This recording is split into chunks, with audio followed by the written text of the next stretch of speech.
back to the beautiful Millbrook Resort. Today obviously we're going to talk about the grip and the positions I want you to get into here.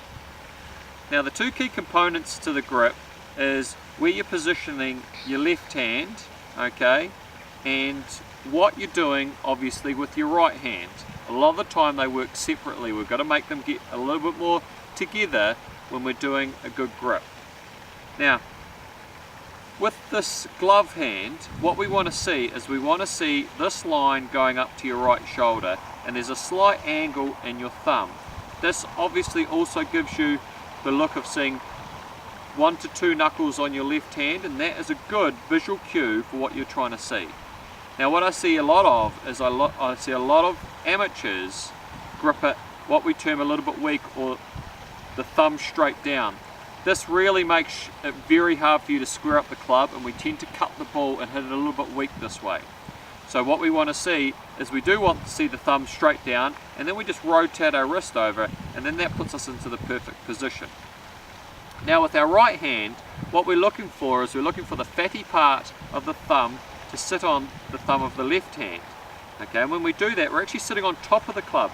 A lot of people try and get the club under, or your hand under the shaft here, and it feels really strong, but it actually creates a real mess through impact because we get too flicky this way.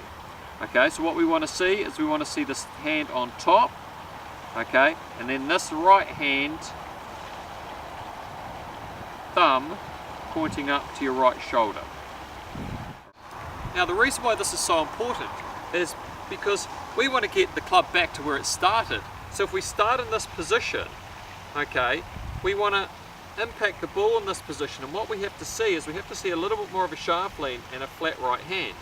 Now, let's say if we have this hand under, or what we term a bit of a hammer grip, okay, when we come back, it's impossible to get the club back into the same position. And this is why it's so important with the grip, and this is why the pros always annoy you about your grip. It's the only thing holding the club, and it really has a huge impact on what the club face does. So remember, thumb going up to your right shoulder, get this hand more on top, okay, the fatty part on this thumb, okay, and that gives you a really good opportunity to get the club back to where it started, and that's all golf is about. Great golfing, everyone.